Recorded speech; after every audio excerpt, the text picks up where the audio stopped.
की। परम पूज्य आचार्य गुरुवर 108 श्री विद्यासागर जी महाराज की।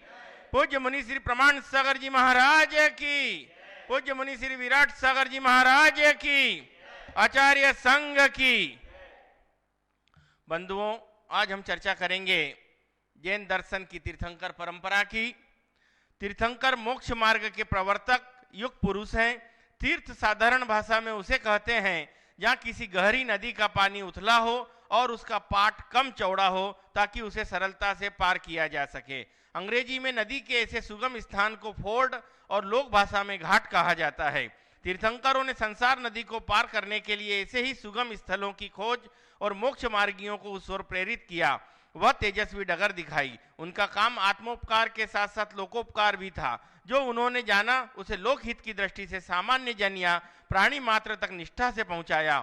उन्होंने स्वयं को जीता और अन्य लोग स्वयं को कैसे जीतें इसकी सरल सुगम जीवन पद्धति का व्याख्यान दिया। इस तरह तीर्थंकर परंपरा ने प्रखर धार वाली भव नदी के तट पर घाट तो स्थापित किए ही साथ ज्ञान विज्ञान और सदाचार की सुसज्जित नौकाएं भी डाल दी।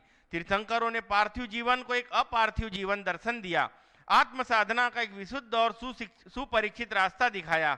उन्होंने सत्य की खोज, आत्म साक्षात्कार और एक सुलझी हुई अंतर्दृष्टि द्वारा मनुष्य को स्वानुभूति का प्रतिष्ठित मार्ग बताया। तीर्थंकर कोई रूढ़ शब्द नहीं है, वस्तुतः वह एक अनंत अपरिमित ऊर्जा और आत्मबल का पर्याय शब्द है। तीर्थंकर पद आत्म विकास का चरमोत्कर्ष है और आत्मविद्या का सर्वोच्च शिखर।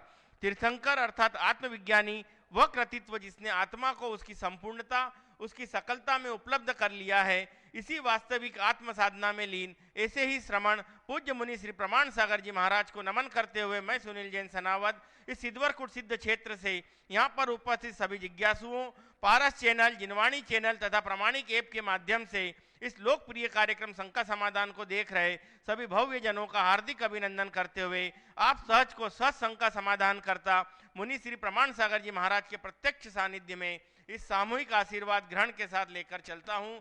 हे गुरुदेव, नमोस्तु नमोस्तु नमोस्तु।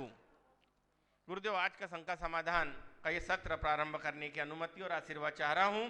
सर्वप्रथम मैं यहाँ उपस्थित श्रोताओं में से आमंत्रित कर रहा हूँ श्रीमान राकेश जी जैन अग्रवाल रतलाम। ये ऐसा परिवार से हैं जिन्होंने रतलाम का जो एक शानदार चातुर्मास हुआ था उस परिवार के संयोजकत्व में वो चातुर्मास और ये खुद चातुर्मास समिति के संयोजक थे। अब जोरदार करतल ध्वनियों से इनका स्वागत करें। श्रीमान राकेश जी और श्रीमती राकेश जी रतलाम। नमोस्तु महाराज जी। नमस्ते महाराज जी, मेरा प्रश्न ये है कि आजकल की जो युवा पीढ़ी जो जिम जाती है, जिम का जो प्रचलन ज़्यादा चल गया है, तो वहाँ जाती है वो तो ठीक है, पर वहाँ जाने के बाद वहाँ पर जो ट्रेनर रहते हैं वो उनको स्टेरॉइड देने के लिए प्रेरित करते हैं ताकि बॉडी बनाए जाए। उसके बाद पाउडर भी देते हैं, प्रोटीन पाउडर। तो इससे बॉडी को हमने जो पढ़ा है या सुना है वो बहुत नुकसान होता है। ये कहाँ तक ठीक है महाराज जी? देखिए, स्टेरॉइड तो ऐसे भी प्रतिबंधित है और इस तरह की औषधि किसी को देना ही नहीं चाहिए। और एक बार व्यक्ति स्टेरॉइड ले ले तो समझ लीजिए उसके शरीर पर फिर कोई दवाई काम करेगी नहीं। अगर ऐसा कोई करते हैं तो हमें उसकी शिकायत करनी चाहिए। ये एक दृष्टि से, कानूनी दृष्टि से अपराध है। पर कर रहे हैं महाराज जी, मैंने तो उसका एकदम सख्ती से प्रतिवाद करना चाहिए। ये हमारे शरीर के साथ, जीवन के साथ खिलवाड़। शरीर सौष्ठव बढ़ाने के अन्य उपाय हैं जो प्राकृतिक तरीके से हमें करना चाहिए। पुराने समय में जो पहलवानी होती थी तो लोग पहलवान लोग दोना भर भर के चना खाते थे। अपने शरीर को वैसा बनाते थे।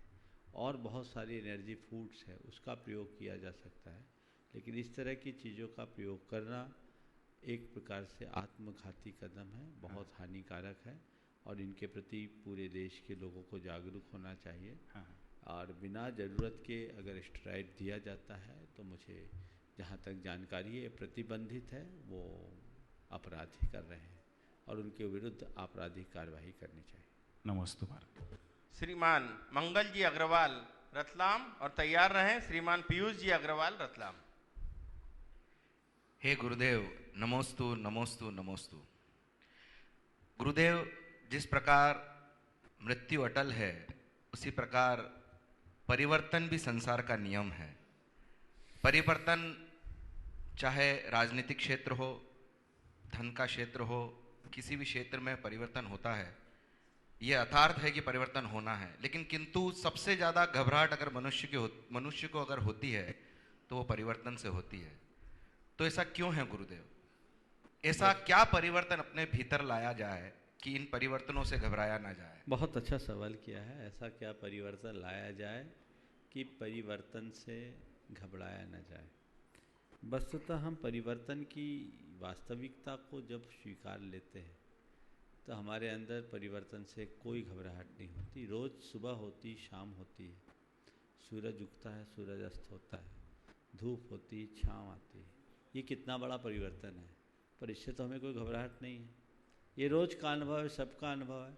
हमें मालूम है अभी दिन ढला है, कल सुबह होगी, सुबह हुई है, शाम को अभी तेज़ धूप है, शाम होगी, ठंडक आ जाएगी। हमें इसे का पता है, ये परिवर्तन को हमने एक्सेप्ट कर लिया है।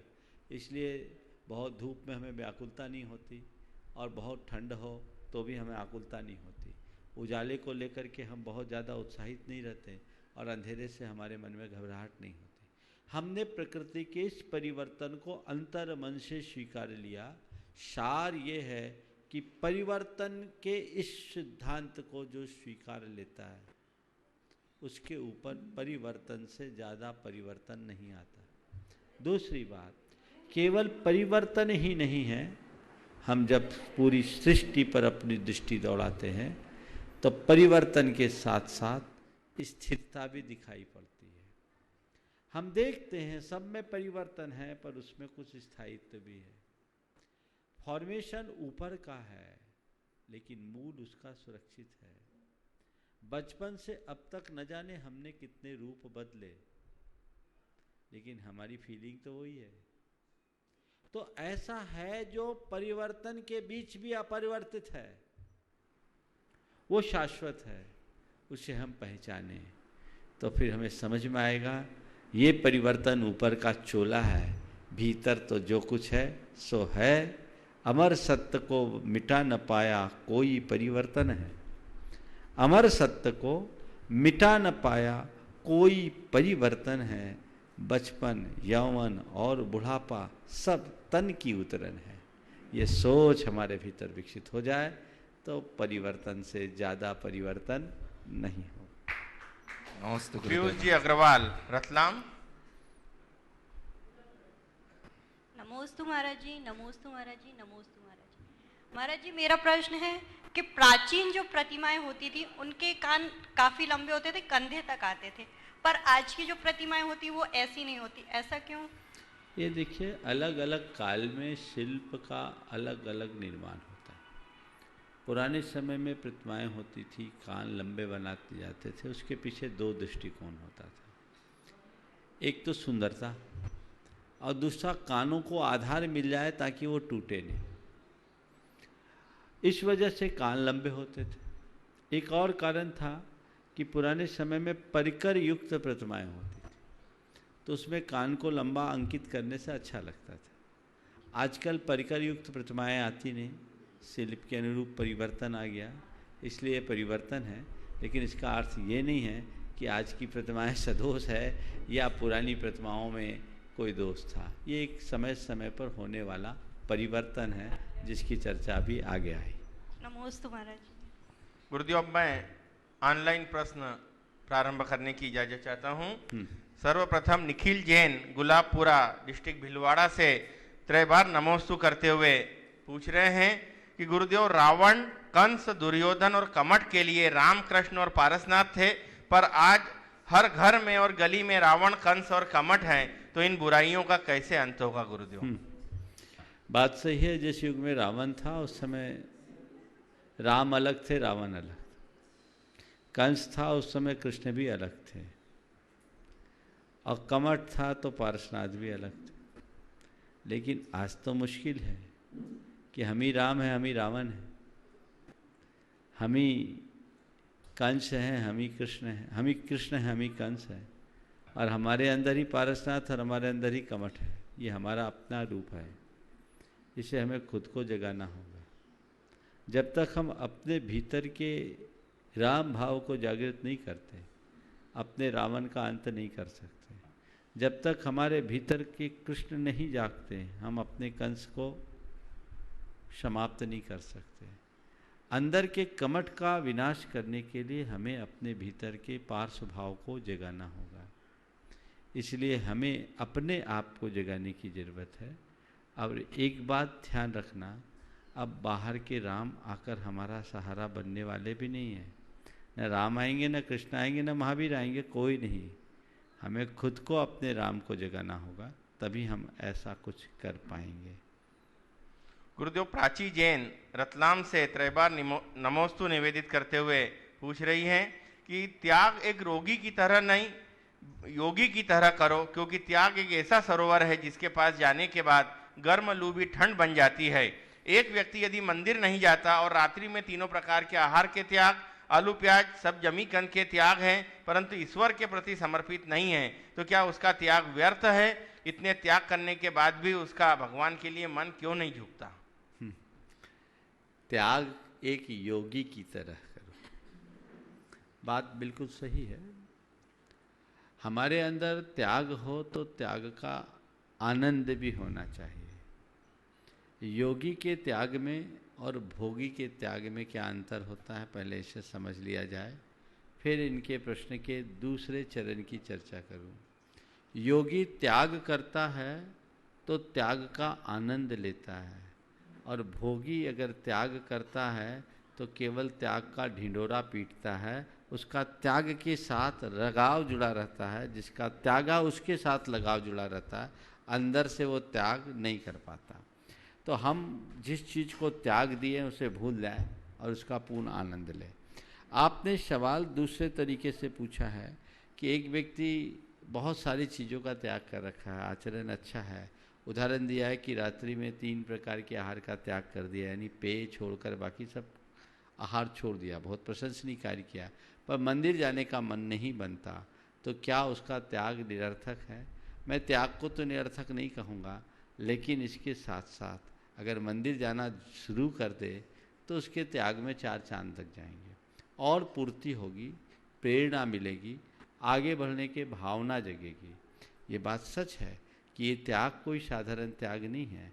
और कहा कि भगवान के प्रति श्रद्धा नहीं है। मैं समझता हूँ भगवान के प्रति श्रद्धा नहीं होती तो त्याग के प्रति झुकाव भी नहीं होता। श्रद्धा तो है ही, लेकिन ये कहीं न कहीं हमारे मन में किसी प्रकार का संकोच बैठा हुआ है। कई लोग संकोच वशात मंदिर आदि से दूर होते हैं। धीरे धीरे उस संकोच को हम दूर करेंगे, अंदर की श्रद्धा प्रकट हो उठेगी, और फिर हमारा सारा रास्ता आपो आप प्रशस्त हो जाएगा। गुरुदेव, भारती जैन दिल्ली से अपनी एक व्यथा व्यक्त कर रही हैं। हालांकि ये प्रश्न कई बार आ चुका है, परंतु प्रासंगिक है कि नमोस्तु गुरुदेव, मेरा क्वेश्चन ये है कि कई बार लाइफ में प्रॉब्लम आने पर हमारे दिमाग में आत्महत्या जैसे पाप को करने का विचार आता है। इस प्रकार के विचार से हम कैसे बचा जाए? देखिए, आत्महत्या जीवन का कोई समाधान नहीं है। ये तो एक प्रकार से जीवन से भागना है। पलायन करके हम अपनी मंजिल तक नहीं पहुंच सकते। मनुष्य को चाहिए कि जीवन में आगत समस्याओं का सामना करे, उसके लिए जज्बा जगाए, अपने मनोबल को ऊंचा करे, हृदय में हताशा को हावी ना होने दे, नकारात्मकता अपने ऊपर किसी तरह से हावी ना होने दे, आत्मविश्वास को जगाए रखे, आशावादी बने, सकारात्मक सोच रखे, ताकि आत्महत्या से बच सके। एक युवक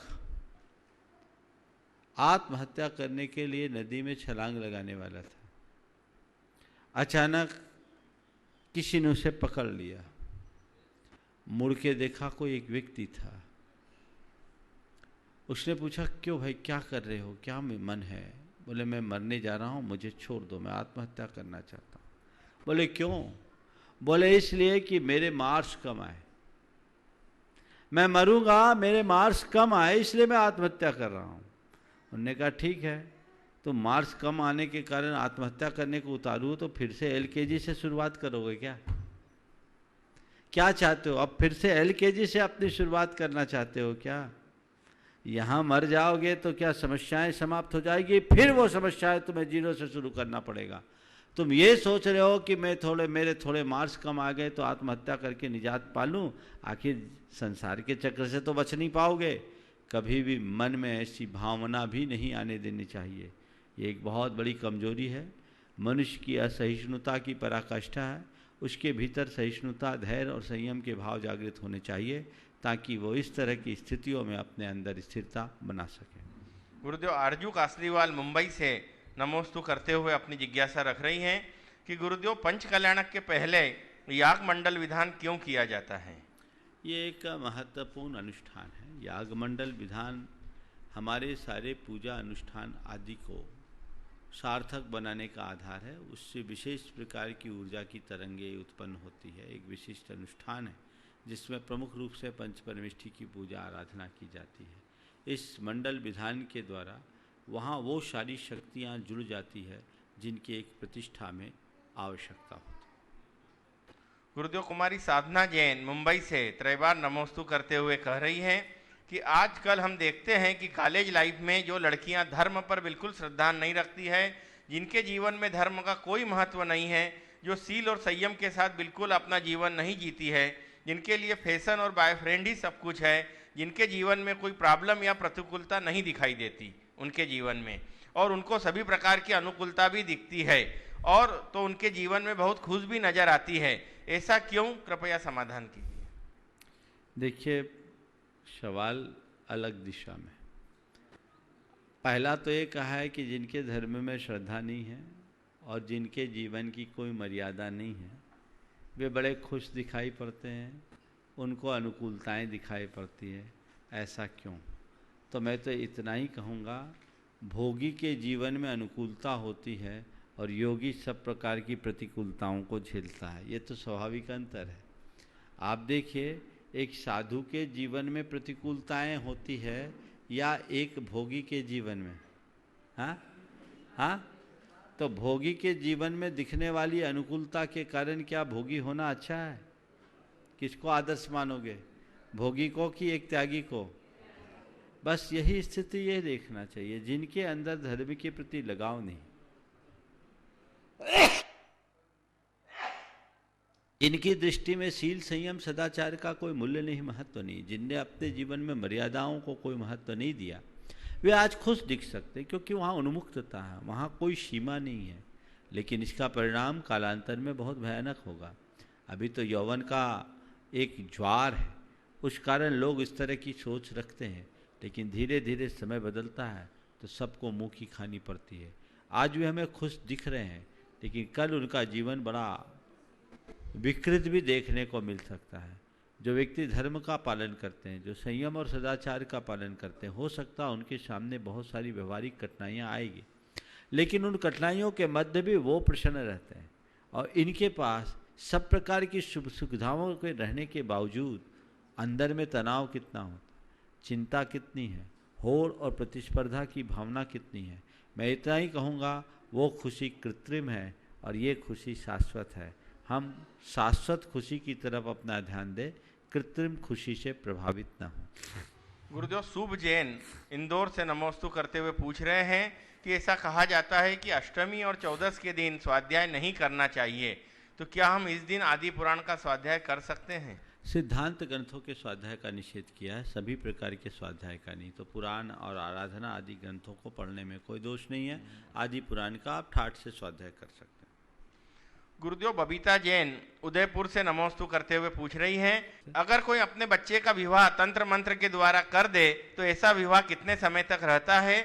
शादी हो जाने के कुछ समय बाद में पता चलने पर उस लड़की को क्या करना चाहिए जो ऐसे गलत जाल में फंस गई है, तो उसे क्या उपाय करना चाहिए? देखिए, तंत्र मंत्र से विवाह की बात तो अपने पल्ले पड़ती नहीं, और न मैं इन सब चीज़ों पर ज़्यादा विश्वास रखता हूँ। हमें सोच समझ के काम करना चाहिए, और यदि किसी के साथ किसी तरह का छल धोखा हुआ है तो भी विवाह को स्वीकार कर लेना चाहिए, क्योंकि विवाह के बाद हमारे पास विवाह विच्छेद का रास्ता नहीं है, वैराग्य का रास्ता है। अगर वैराग्य का रास्ता है तो स्वीकार्य है, पर विवाह विच्छेद, जिसे आप लोग अपने शब्दों में तलाक कहते हैं, वो रास्ता हमारे लिए स्वीकार्य नहीं है, उसे आगे देखकर चलना चाहिए। एक सूचना है, आगामी 21 जून को विश्व योग दिवस है। सारा विश्व योग का एक अनुपालन करेगा और हमारा भारत विश्व में योग गुरु के रूप में, विश्व गुरु के रूप में प्रतिष्ठित हुआ है। यूनेस्को का एक प्रोग्राम है। इस अवसर पर पूज्य गुरुवर मुनि श्री प्रमाण सागर जी महाराज द्वारा जो भावना योग का एक नवीन इजाद किया गया है, हालांकि वो योग से अलग है किंतु योग से ही कुछ संबंधित है, इसलिए विश्व योग दिवस के दिन हम सबकी अनुनय विनय के बाद गुरुदेव ने ये स्वीकृति दी है कि विश्व योग दिवस के दिन प्रातःकालीन प्रवचन सत्र 8:20 से गुरुदेव द्वारा भावना योग का कार्यक्रम कराया जाएगा और उसका सीधा प्रसारण जिनवाणी चैनल पर नियत समय पर होगा। आप सब भी अपने घर बैठे वो भावना योग कर सकते हैं।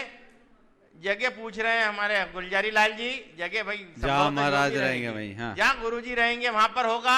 इन सब की भावना है कि सिद्धवरकुट सिद्ध क्षेत्र में ही ये हो। आप जोरदार करतल ध्वनियों से इसकी अनुमोदना करें तो सभी इस कार्यक्रम का लाभ ले सकते हैं। अब अगला प्रश्न है नवीन जैन आसाम सिलचर से। नमोस्तु करते हुए कह रहे हैं कि जब बचपन था तब पूरा परिवार एक साथ रहता था, एक साथ खाते थे, एक ही थाली में खाते थे। फिर धीरे धीरे समय निकलता गया, बड़े हुए, पढ़ाई खत्म हुई, शादी हुई तो सबके अलग अलग मकान हो गए। पूरा बचपन साथ बिताने वाले भाई आज एक दूसरे के मेहमान हो गए। तो गुरुदेव वो बचपन, वो युवापन, वो जवानी, फिर बुढ़ापा, जैसे समय निकलता जाता है इन सब में हमें दूरियां ही नजर आती है। वो भाईचारा, वो प्यार, वो समर्पण और वो परिवार नजर क्यों नहीं आता? देखिए, समय के अनुरूप लोगों की सोच बदलती है और बदली हुई सोच के परिणाम स्वरूप सब कुछ बदला बदला दिखता है। वाकई में जो बचपन होता है उसमें बड़ी निश्चलता होती है और वो हमारे जीवन में घट जाए तो सब कुछ अच्छा हो। आप लोग कहते हैं ना, लौटा दो मुझको वो मेरी जवानी, मेरा बचपन, वो कागज की कश्ती और वो बारिश का पानी। वाकई में उसे लौटा पाना प्रकृति की दृष्टि से तो संभव नहीं है, लेकिन यदि हम अपनी सोच में उस मौलिकता को लाते हैं तो हर स्थिति में अपने आप में स्थिरता बना सकते हैं। गुरुदेव श्रीमती सुरभि जैन गुड़गांव निवासी, अभी वर्तमान में अमेरिका में निवासरत हैं। नमोस्तु करते हुए अपनी एक चिंता व्यक्त कर रही हैं कि हम अपने तीर्थ क्षेत्रों में जो भी नए बन रहे हैं वहां पर एक पेड़ या वृक्षारोपण क्यों नहीं कर लगाते। कुंडलपुर, बीनाबारा, जबलपुर में जो नए क्षेत्र आ रहे हैं वहां दूर दूर तक कोई पेड़ नजर नहीं आता है। उनका ये कहना है कि जब पेड़ नहीं होंगे तो जल नहीं होगा और जल नहीं होगा तो हम अभिषेक कहाँ से करेंगे। पेड़ तो लगाना ही चाहिए और हमें तो क्षेत्रों में नहीं, सब जगह लगाना चाहिए। जहाँ तक कुंडलपुर आदि की बात है तो शायद आपको जानकारी नहीं, कुंडलपुर में ढेर पेड़ लगाए गए हैं और कमेटी की आगे और योजना भी है। अन्य क्षेत्रों में भी वृक्षारोपण की योजनाएं लोगों को रखना चाहिए, रखते भी हैं। मुझे पूरी जानकारी नहीं है लेकिन ये सुझाव बहुत स्वागत योग्य है। गुरुदेव निखिल जी गुलाबपुरा भिलवाड़ा राजस्थान से नमोस्तु करते हुए पूछ रहे हैं कि गुरुदेव हम सब जानते हैं कि भक्तामर काव्य की रचना मुनि मानतुंग स्वामी ने की थी, पर मेरी शंका यह है कि क्या उन्होंने इतना महान रचना को एक दिन में ही रच दिया। मेरा यह कहना है कि उन पर कितने दिन तक कष्ट सहने के बाद वे इस महाकाव्य की रचना करने के लिए प्रेरित हुए, कृपया समाधान कीजिए। देखिए, भक्तामर की रचना कोई रचना नहीं है, एक अंतर घटना की अभिव्यक्ति है और महापुरुषों के द्वारा महान कार्य पलों में हो जाते हैं। मुझे तो ये लगता है कि जब आचार्य मानतुंग के ऊपर संकट आया, संकट की घड़ी में वो अंतर्मुख हुए और उस अंतर्मुखता में उनके भीतर के जो स्वर फूटे उसने भक्तामर का रूप ले लिया और हम सबके बीच चमत्कार घटा और एक श्रेष्ठ रचना हमें उपलब्ध हो गई। गुरुदेव अनिल मेहता उदयपुर से नमोस्तु करते हुए पूछ रहे हैं कि गुरुदेव महंगाई का कीड़ा सब्जी मंडी, किराने की दुकान तक ही एक्टिव रहता है, लेकिन पिज्जा हट, शॉपिंग मॉल, सिनेमा हॉल में घुसते ही मर जाता है, जबकि धर्म के नाम पर छोटा सा चंदा मांगने पर इस कीड़े का पुनर्जन्म हो जाता है। तो इस महंगाई के कीड़े का कैसे उपयोग करें? देखिए, मैं तो आपको एक ही बात कहता हूँ, इस संदर्भ में एक वाक्य में आपकी मानसिकता को उजागर करता हूँ। आप जब मंदिर में जाते हैं तो मंदिर के गुल्लक में 100 का नोट आपको बहुत बड़ा दिखता है। जब मंदिर में गुल्लक में आप 100 का नोट डालने को होते हैं तो वो 100 का नोट आपको बहुत बड़ा दिखता है, और मॉल में जाते हो तो 2000 का नोट भी छोटा नज़र आता है। ये तुम्हारी सोच है। मनुष्य की दृष्टि में परमार्थ को ज़्यादा महत्व नहीं रहता, वो अर्थ को ज़्यादा महत्व देता है। उसके परिणाम स्वरूप ये स्थितियाँ बन जाती। गुरुदेव, अब मैं इस ऑनलाइन प्रश्नों को यहाँ ब्रेक देते हुए प्रत्यक्ष उपस्थित लोगों में से आमंत्रित कर रहा हूँ। श्रीमान डिम्पल जैन इंदौर, और इसके बाद तैयार रहें श्रीमती अंजू जैन काला, चंद्रावतीगंज इंदौर। खड़े हो जाएं, दोनों लोग खड़े हो जाएं, साथ में खड़े हो जाएं।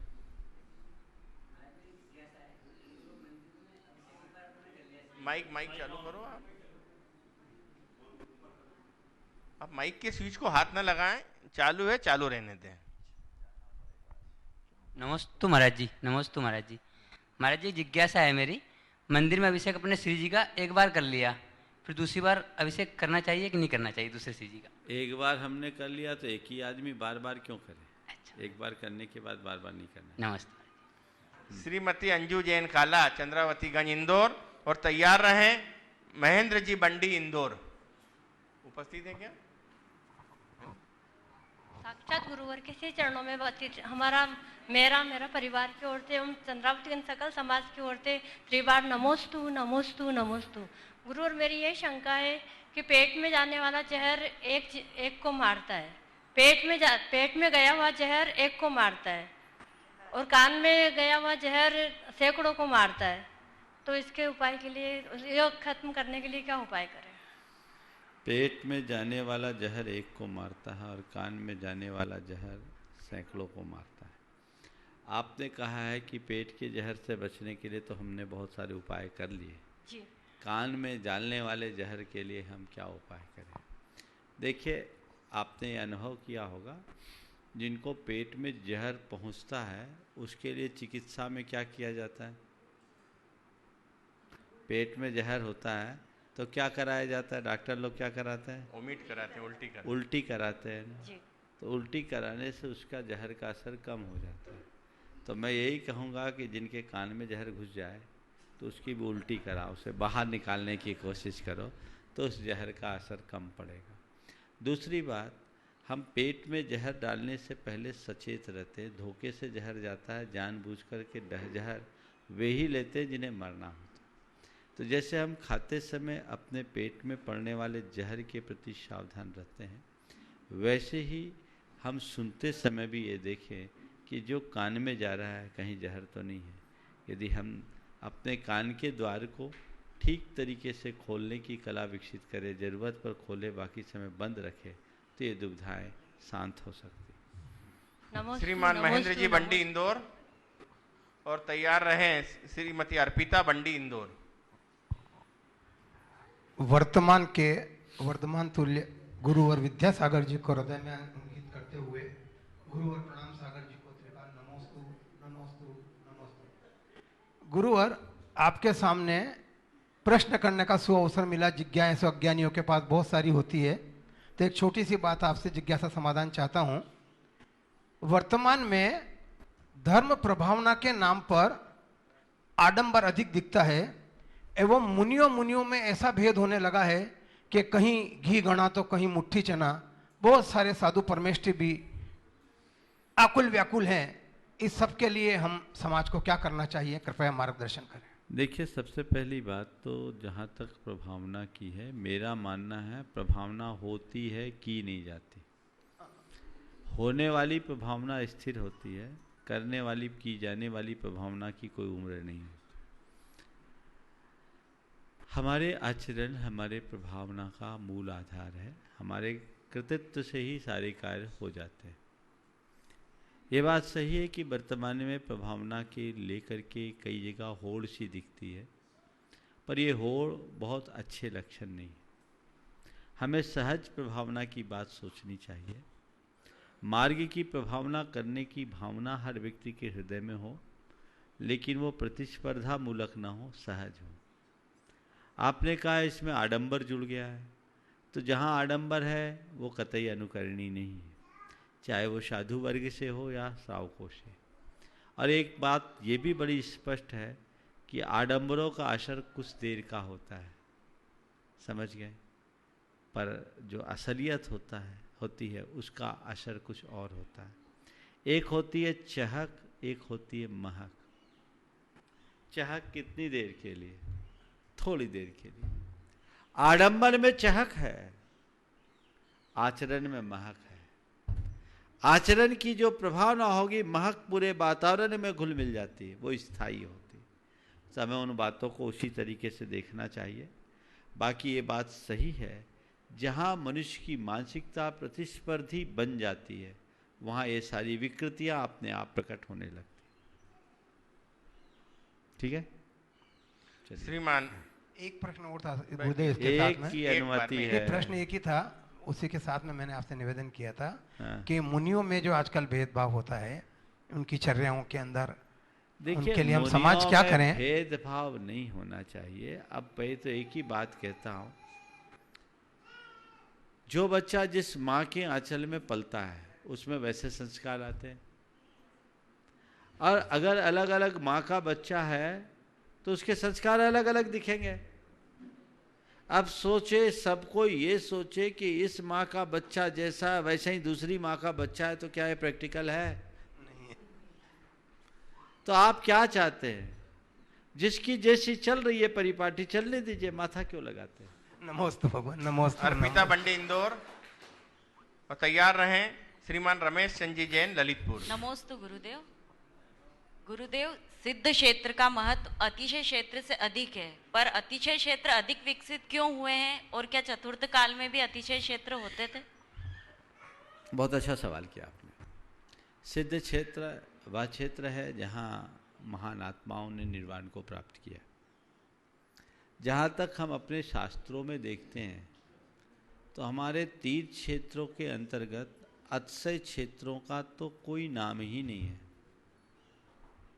निर्वाण कांड आदि हम पढ़ते हैं, उनमें किसी भी अतिशय क्षेत्र की चर्चा नहीं है। वर्तमान में अतिशय क्षेत्र की परिपाटी है। अतिशय क्षेत्र उस क्षेत्र को कहा जाता है जहाँ जाने पर हमारे भावों में अतिशय विशुद्धि बढ़े। जो हमारे प्राचीन जिनालय आदि हैं वो अतिशय क्षेत्र हैं। वर्तमान में अतिशय को चमत्कार से जोड़ लिया गया, और जहाँ ज़्यादा चमत्कार है, चमत्कारों के किस्से जहाँ के ज़्यादा प्रचारित हैं, उन्हें अतिशय मान लिया गया और उसे ज़्यादा महिमा मंडित कर दिया गया। तो जब किसी क्षेत्र को हम ज़्यादा महिमा मंडित करेंगे तो स्वाभाविक रूप से लोगों का रुझान उधर बढ़ेगा।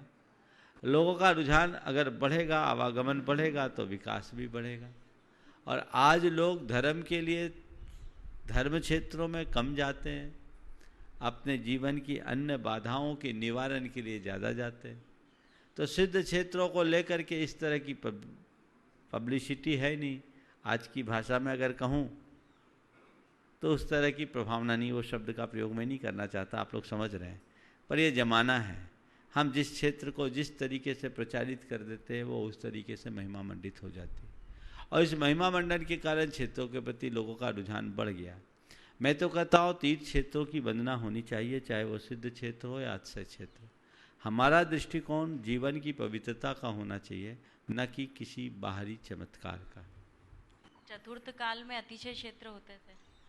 अतिशय क्षेत्र के बारे में बोला ना, हमारे शास्त्रों में अतिशय क्षेत्र के रूप में क्षेत्रों का उल्लेख ही नहीं, तीर्थ क्षेत्रों का उल्लेख है। हाँ, अतिशय क्षेत्र अगर मानो तो हमारे जितने अकृत्रिम जिनालय हैं वो सिद्ध क्षेत्र नहीं है, उनको हम अतिशय क्षेत्र, उन्हें हम तीर्थ क्षेत्र के रूप में मान सकते हैं। हालांकि उन्हें भी अतिशय क्षेत्र नहीं दिया, तीर्थ क्षेत्र कहा। जो तीर्थ क्षेत्र है एक निषिद्धिका के रूप में भी उनको लिया गया, उस अर्थ में ले सकते हैं। पर जहाँ तक अतिशय क्षेत्र ये शब्द है, ये अन्वेषण का विषय है, ये बहुत प्राचीन नहीं है, हाल का ही। नमोस्तु गुरुदेव। श्रीमान रमेश चंद्र जैन ललितपुर, और तैयार रहें उत्कर्ष जैन सागर। नमोस्तु गुरुदेव, नमोस्तु नमोस्तु नमोस्तु।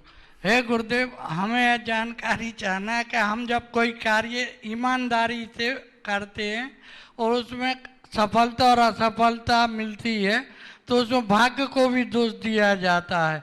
क्या ऐसा संभव के भाग्य भी साथ देता हो किसी भी कार्य करने की सफलता और असफलता में?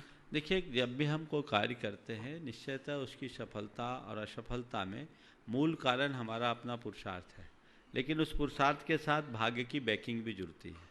अगर भाग्य की बैकिंग ना हो तो काम नहीं होता, इसलिए इन सब चीज़ों को एक दूसरे के पूरक के रूप में स्वीकार करना चाहिए।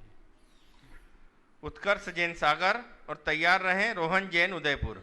नमस्ते महाराज जी। महाराज जी मेरा प्रश्न है, जैसे हम जानते हैं कि लाइफ में कभी ना कभी किसी ना किसी टाइम पे हमें कुछ ऐसा डिसीजन लेना होता है जो हमारी लाइफ का बहुत इंपॉर्टेंट डिसीजन हो सकता है, पर महाराज जी हम उन डिसीजन को उस समय सही ढंग से नहीं ले पाते और उसका सही रिजल्ट नहीं आ पाते हैं। तो महाराज जी हम अपने डिसीजन मेकिंग पावर को कैसे बढ़ाएं जिससे उन डिसीजन का गलत परिणाम ना आए और उन परिणामों को ठीक कैसे करें, कृपया समाधान करें। बिल्कुल सही बात पूछी है और ये दुविधा आज के हर युवाओं के मन में। महत्वपूर्ण निर्णय लेने के क्षणों में दुविधा आना, निर्णय न ले पाना या गलत निर्णय ले लेना, इससे हम कैसे बचें। डिसीजन मेकिंग एक बहुत बड़ी पावर है और जो मनुष्य जितने अच्छे निर्णय लेता है, जितनी जल्दी निर्णय लेता है, वो व्यक्ति उतना सफल होता है।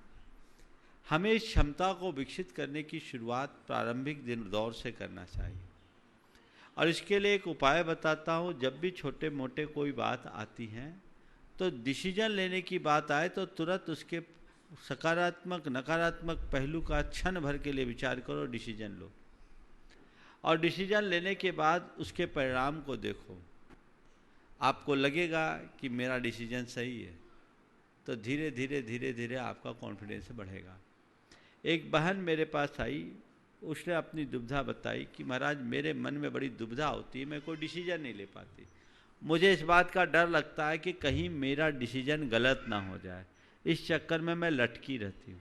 तो मैंने उससे एक बात कहा, हमने कहा एक काम करो, तुम्हें जब भी ऐसी दुविधा है आंखें बंद करना, 9 बार नमोकार मंत्र जपना। मेरे प्रति उसकी बड़ी श्रद्धा थी, मेरी छवि याद करना और मुझे याद करके मेरा नाम लेकर के जो मन में आए डिसीजन ले लेना और डिसीजन लेने के बाद उसका जो रिजल्ट आता है उसको अपने नोटबुक में लिखना और जब 85 डिसीजन हो जाए उसके बाद मेरे पास आना।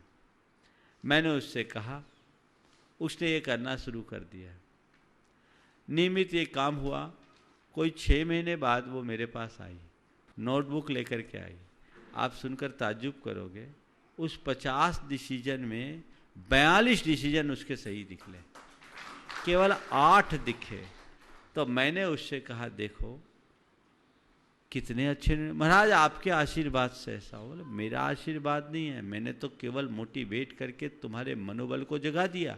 उस समय मैं तुम्हारे भीतर थोड़ी घुस गया था, तुम्हारी श्रद्धा को जगा दिया और तुमने निर्णय लिया। 50 में 42 निर्णय सही निकले, यानी 84% डिसीजन तुम्हारे सही है। ये तो बिरलों के होते हैं। जीवन के सफल तब लोगों में भी ऐसा होता है कि बहुतों के 20-25% डिसीजन गलत निकल जाते हैं, तुम्हारे तो अच्छे हैं। इसका मतलब तुम्हारे अंदर ये काबिलियत थी पर तुम्हारा आत्मविश्वास कमज़ोर था। आत्मविश्वास को जगाओगे, डिसीजन आगे लेने में समर्थ हो जाओगे। तो उसका तरीका है अपने आत्मविश्वास को जगाने का, अपने द्वारा लिए गए निर्णयों की समीक्षा करना और समीक्षा करके आगे निर्णय लेने की क्षमता विकसित करना। सही निर्णय है तो उसको दोहराने की प्रवृत्ति रखना और गलत निर्णय है तो उसे नसीहत मानकर आगे न दोहराने का संकल्प लेना। जीवन को आगे बढ़ाने का ये बहुत बड़ा आधार है। रोहन जैन उदयपुर और तैयार रहें अग्रणी जैन NHDC सिल्वरपुर। नमोस्तु महाराज श्री, मैं रोहन जैन उदयपुर से। महाराज श्री मेरा प्रश्न ये है कि हर रोज सुबह जब हम काम पे निकलते हैं तो फ़ोन को फुल चार्ज करके निकलते हैं, क्योंकि आज सभी काम फ़ोन पे होते हैं, ऑनलाइन पेमेंट, ऑफिस वर्क। इसी तरह महाराज जी हमारा माइंड भी दिन भर बहुत सारी बातों का सामना करता है, लेकिन हम माइंड को चार्ज करने में ध्यान नहीं देते हैं। माइंड को चार्ज करने के लिए हम ऐसा क्या करें? फ़ोन को चार्ज करने के लिए क्या करते हो? चार्जर पे शॉर्ट में लगा, पावर पॉइंट से लगाते हो? यस। तो पावर पॉइंट में लगाते हो या पावर बैंक में लगाते हो, बात तो एक ही है। तो पावर पॉइंट में ले जाते हो तब तुम्हारा फ़ोन चार्ज होता है। तो जैसे फ़ोन को चार्ज करने के पावर पॉइंट है, वैसे ही माइंड को चार्ज करने के भी पावर पॉइंट है। समझ गए? वो पावर पॉइंट क्या है?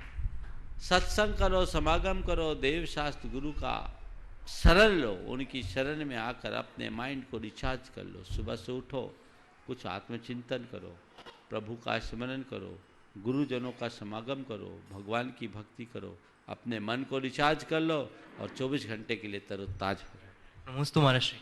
अग्रणी जैन NHDC सिद्धवरकोट और अरिंजय अरिंजय भी साथ में। चलो चलो बोलो।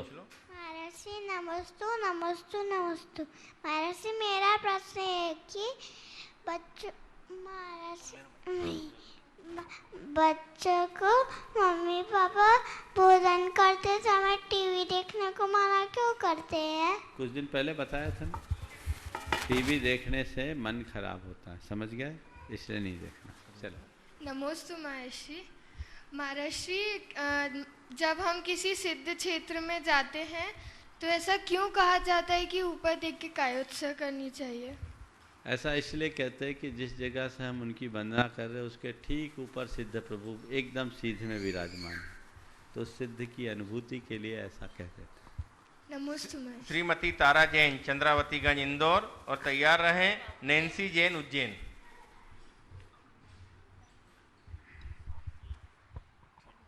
नमोस्तु गुरुवर, नमोस्तु गुरुवर, नमोस्तु गुरुवर। महाराज जी 1234 व्रत होते हैं, उसमें कौन कौन से व्रत शामिल होते हैं और उसके पूर्ण होने के पहले ही मृत्यु हो जाती है तो क्या दोष लगता है? चारित्र के जितने भी स्थान हैं उन सबका उसमें समावेश है। चारित्र शुद्धि विधान में इसको देख लीजिए। और हमने अगर संकल्प लिया और पूर्ण होने के पहले भी मृत्यु हो गई तो उसमें हम दोषी नहीं हैं। जीवित रहते हुए प्रमादपूर्वक छोड़े तो दोषी। नैन्सी जैन, उज्जैन, और तैयार रहे श्रीमती किरण लश्करे, सनावद। माइक दे दो, पीछे माइक दे दो अग्रणी। नमोस्तु महाराज श्री। मेरा प्रश्न ये है कि मंदिर के द्रव्य से हम पूजा करते हैं तो उसका हमें पुण्य लगता है या दोष लगता है? अब द्रव्य किसका है? मंदिर का। तुम्हारा क्या लगा? जैसे कि कोई मंदिर द्रव्य की जगह पैसे चढ़ा देते हैं। ऐसा है कि मंदिर आदि में व्यवस्था की दृष्टि से द्रव्य रखना चाहिए, रखते हैं, कोई बुराई नहीं, लेकिन जब भी आप करें तो कोशिश करें मेरा लगे। और आप अगर वो संभव नहीं है तो अपनी जेब का द्रव्य चढ़ा दें, यानी जितने के द्रव्य का आप उपभोग करते हैं कम से कम उतना दान तो वहाँ जरूर करें। श्रीमती किरण लश्करे, सनावद, और तैयार रहें श्रीमती सरोज देवी गुलजारी लाल जी जैन, NHDC सिद्धवरकोट। गुरुवर को मेरा आत्रय बार नमोस्तु नमोस्तु नमोस्तु। गुरुवर, आज मैं दोपहर को स्वाध्याय कर रही थी स्वरूप संबोधन का, उसमें निकला है कर्म का कर्ता, कर्म फल का भोक्ता एवं कर्म बंधन के पूर्णतया मुक्त होना। स्पष्टीकरण कीजिए। कर्म का कर्ता, कर्म फल का भोक्ता एवं कर्म बंधन से पूर्णतया मुक्त होना। कर्म का कर्ता, कर्म का भोक्ता संसारी प्राणी है, अज्ञानी प्राणी है। जब तक हमारे भीतर राग देश रूप परिणाम है तब तक हम कर्म के कर्ता हैं और तभी तक हम कर्म के भोक्ता हैं। जब हम राग रहित बीतराग परिणाम को प्राप्त कर लें और अपनी आत्मा में स्थिर हो जाए तो कर्म के न कर्ता होंगे न भोक्ता, अपितु आत्मा के भोक्ता और आत्मा के कर्ता होंगे। तब सब कर्म बंध से छुटकारा मिल जाए। श्रीमान गुलजारी लाल जी जैन, NHDC, ट्रस्टी गुणायतन, सिद्धवरकोट। परम पूज्य गुरुवर कोटिसा नमोस्तु। महाराज जी कल्प वृक्ष याचना करने पर इच्छा पूर्ति करते हैं, किंतु धर्म तो बिना मांगे ही सब कुछ देता है, ऐसा क्यों महाराज जी?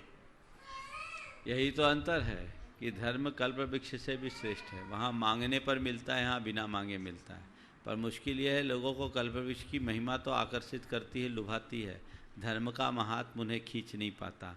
काश लोग धर्म के महात्म को जान पाते। पूछो। श्रीमान आशीष जैन, दोनों पूछ रहे हैं। नमोस्तु नमोस्तु नमोस्तु महाराज श्री। 12 भावना का चिंतन करने का से क्या लाभ है और उसका क्या फल है? 12 भावना की चिंतन करोगे तो जिंदगी में हमेशा बहार बनी रहेगी। 12 भावना को वैराग्य की उत्पत्ति के लिए माँ के समान कहा। अपने मन के सारे तनाव और गुत्थियों को खोलने के लिए 12 भावना एक श्रेष्ठ उपाय। नमोस्तु। श्रीमान आशीष जी, नम्रता जी जैन, NHDC सिद्धवरकोट। नमोस्तु महाराज श्री। नमोस्तु नमोस्तु नमोस्तु। महाराज जी कहते हैं कि दिन में कम से कम एक बार तो खुद से बात करनी चाहिए। अगर ऐसा नहीं किया तो जीवन में एक अच्छे व्यक्ति से आपकी मुलाकात रह जाएगी। बिल्कुल ठीक। महाराज जी ऐसा क्यों होता है कि हमें अपने इतने बड़े जीवन में खुद से बात करने का समय ही नहीं मिलता और जीवन निकल जाता है? तुम्हारी बात का उत्तर 2 लाइनें में दे दूं? जी महाराज। जमाने में उसने बड़ी बात कर ली, जमाने में उसने बड़ी बात कर ली, खुद से जिसने अपनी मुलाकात कर ली। लोगों को सबसे मिलने का समय है, खुद से नहीं। जिसने भी ये वाक्य कहा है बिल्कुल सही है कि 24 घंटे में एक बार तो व्यक्ति को खुद से बात करना चाहिए, और यदि ऐसा नहीं करते तो हम एक अच्छे व्यक्ति से मुलाकात करने से वंचित रह जाएंगे। हम जब अपने से अपनी बात करते हैं तो हमें अपनी खूबियों और खामियों का अंदाज लगता है, और जब हम अपने अंदर गहराई से झांक कर देखते हैं, खूबियों और खामियों को देखते हैं, तो हमारी खामियां ख़त्म होती है, खूबियां निखरती है, और वो हमारे जीवन की उन्नति का आधार बनती है। हमें उस दिशा में आगे बढ़ कर के काम करना चाहिए। अंतर विश्लेषण हर व्यक्ति को करना चाहिए। भावना योग उसी प्रक्रिया का नाम है। हर व्यक्ति को चाहिए कि रोज़ कुछ पल के लिए अपने भीतर झांके, निहारे कहाँ क्या है। अगर वो अपने भीतर झांकेगा तो अपने जीवन को निश्चयतः निखार पाएगा। महाराज श्री, ये जो मैनेजमेंट स्किल्स है और मैनेजमेंट स्टडीज़ कराते हैं उसमें SWOT एनालिसिस करते हैं, SWOT, strength, weakness, opportunity and threat.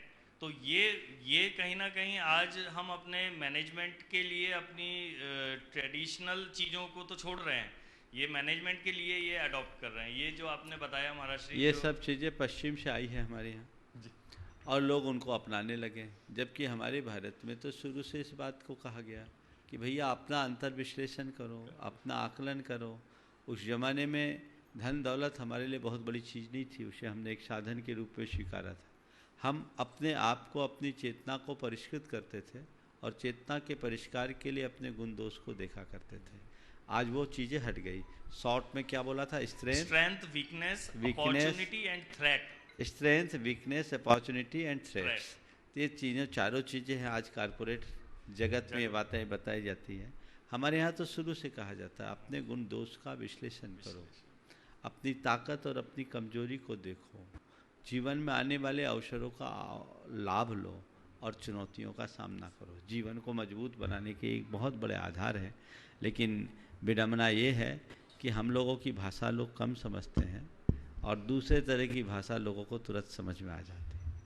नमस्ते महाराज जी। नमस्ते गुरुदेव, आज अंतर्राष्ट्रीय फादर्स डे सोशल मीडिया मना रहा है। आजकल ये डे सोशल मीडिया ही मनाता है। इस संदर्भ में एक प्रश्न ऑनलाइन आया है विकास जैन सिद्धम, NHDC सिद्धवरकूट से, मोटक्का से, कि गुरुदेव आज अंतर्राष्ट्रीय फादर डे है और गुरुवर आदर्श पिता बनने के लिए किन किन गुणों का होना आवश्यक है, ये पूछ रहे हैं। देखिए, सबसे पहली बात तो ये पश्चिम की चलन है कि सबको एक एक दिन के लिए सीमित कर लिया। कभी फादर्स डे तो कभी मदर्स डे, तो कभी फ्रेंडशिप डे, तो कभी ये डे, कभी वो डे। वस्तुतः ये पश्चिम की ही अवधारणा है जो इन सबको एक दिन के लिए दिया। भारत तो कहता है माता पिता के लिए तो हमारा जीवन है। जीवन क्या, हमारा रोम रोम उनके लिए अर्पित है और उन्हें एक दिन के लिए नहीं, सारी ज़िंदगी याद करना चाहिए। वहाँ ऐसा इसलिए हुआ क्योंकि हमने वहाँ के लोगों ने उन्हें एकदम गौण कर दिया। तो चलो कम से कम एक दिन तो याद करो कि मुझे भी कोई जन्म देने वाला कोई मेरा पिता है या कोई मेरी माँ है। जबकि हमारे यहाँ कहा गया कि सुबह उठो तो ये सोचो मातृदेवो भव पितृदेवो भव। मेरे लिए माँ बाप नहीं है, माता पिता देवता के समान है। सवाल पूछा है एक आदर्श पिता के अंदर कौन से गुण होने चाहिए। बहुत अच्छा सवाल है। मैंने अनेक बार अपने प्रवचनों में भी ये बातें कही है, लेकिन आज संक्षेप में एक आदर्श पिता की छवि आप सबके सामने रखना चाहता हूँ। आदर्श पिता कौन? आदर्श पिता वो है जो अपने बच्चों के सामने एक अच्छा आदर्श उपस्थित करे। पहली बात, अच्छा आदर्श उपस्थित करे, इसका तात्पर्य अपने आचार व्यवहार को इस तरह प्रस्तुत करे कि बच्चों को लगे कि मेरे पिता से अच्छा इस संसार में कोई है ही नहीं। ये बहुत कम पिता कर पाते हैं। मेरे संपर्क में एक बड़े उद्यमी हैं। उन्होंने एक दिन अपनी बेटी से पूछा, जो लंदन से मास्टर्स करके आई थी, खुले विचार के। उनने बेटी से पूछा कि तुम अपनी शादी के लिए किस तरह के लड़के को पसंद करना चाहोगी। लड़की ने छूटते हुए कहा, कि पापा आप अपने जैसा लड़का खोज लीजिए, मुझे आपसे जैसा कोई इंसान नहीं दिखता। बहुत कम पिता होंगे जिन्हें अपनी संतान से ऐसा सुनने का मौका मिलता होगा। इसकी जगह ये तो जरूर मिलेगा, मेरा बाप बड़ा खड़ूस है या जिद्दी है, गुस्सैल है, ये सुनने को मिलेगा। लेकिन ये बहुत कम है। तो मैं कहूँगा कि आप अच्छे आदर्श बने। दूसरी बात, अगर आप एक अच्छा पिता बनना चाहते हैं तो बच्चों की भावनाओं की कद्र करना सीखें। आप देखें, पिता होने के नाते सब बातों को नकारने की आदत से बचें। अगर अच्छी भावनाएं हैं तो उनका कद्र करें। अगर भावनाओं का कद्र करेंगे तो बच्चों के हृदय में आपके प्रति स्थायी स्थान बनेगा। तीसरी बात, एक अच्छा आदर्श पिता वो है जो जिद्दी ना हो, जिंदा दिल हो। कुछ पिता बड़े जिद्दी होते, बड़े अहंकारी होते, एक बार जो कह दिया सो कह दिया, वो पत्थर की लकीर, उसमें परिवर्तन नहीं होता। तो इससे घर परिवार का वातावरण बिल्कुल बिगड़ जाता है और लोग अंदर ही अंदर घुटते रहते हैं। आदर्श पिता को चाहिए कि वो अपने जिद्दीपने को छोड़े। और चौथी बात, अपनी संतान के लिए अच्छा प्रेरक बने। अगर संतान को अच्छी प्रेरणा दे, कुछ पल के लिए अपने बच्चों का मित्र भी बन जाए, तो वो एक बहुत अच्छे पिता के रूप में अपना स्थान बना सकता है। गुरुदेव कुमुद जैन अहमदाबाद गुजरात से त्रैबार नमोस्तु करते हुए अपनी बात रख रही हैं कि गुरुदेव मैं प्रतिदिन सुबह 6:30 बजे भावना योग करती हूँ। मुझे सीनियर साइनस था, दवा लेते हुए परेशान थी। मैं नियम से 10 दिनों से भावना योग करने से मुझे इतना फायदा हुआ कि मेरी दवा करीब करीब बंद हो गई है। बहुत सुंदर। हाँ। गुरुदेव मैं पूछना चाहती हूँ कि हम लेडीज महीने के 4 दिन भावना योग कर सकते हैं क्या? हाँ, कर सकते हैं। उन दिनों हम लोगों की छवि न देखें, आवाज़ सुन सकते हैं। भावना योग में किसी तरह का जाप आदि नहीं है, इसलिए भावना योग आप किसी भी अवस्था में कर सकते हैं। और एक बहुत अच्छा प्रयोग है, मैंने पहले भी कहा था, तन के स्वास्थ्य, मन की मस्ती और आत्मा की पवित्रता का आधार है ये भावना योग।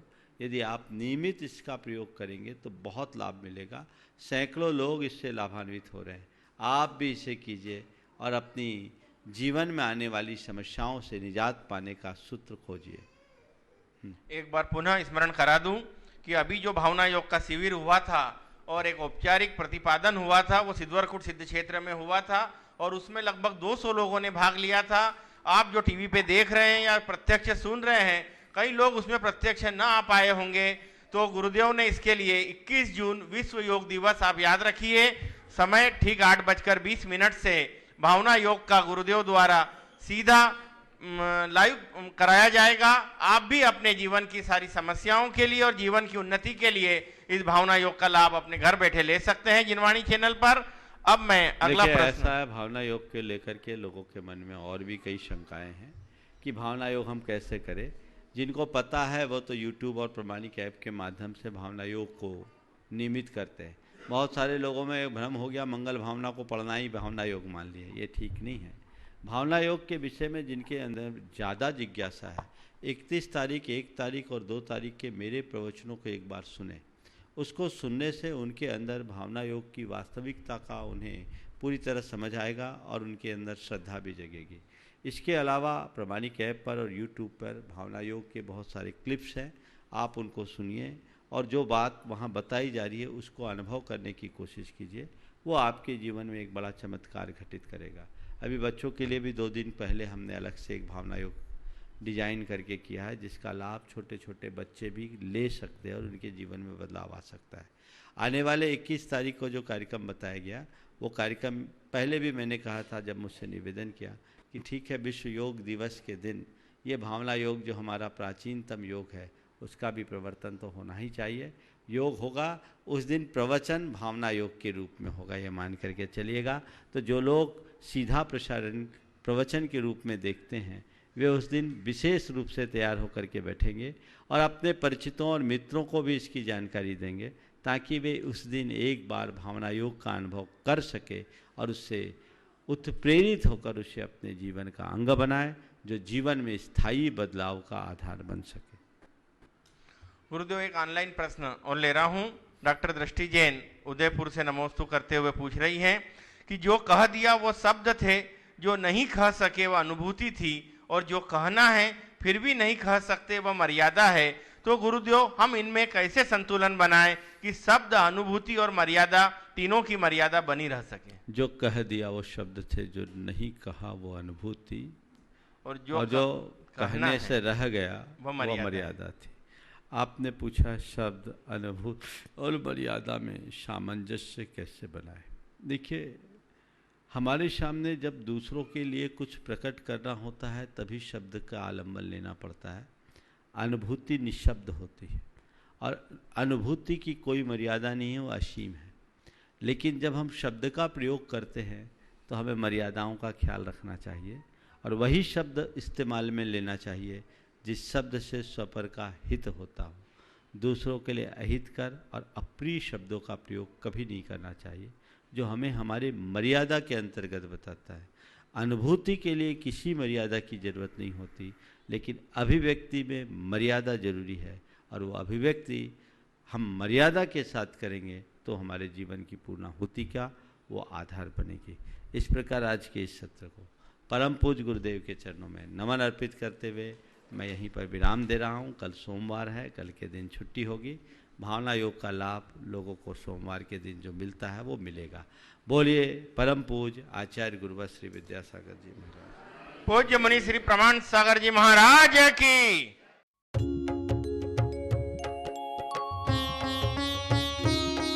शंका समाधान।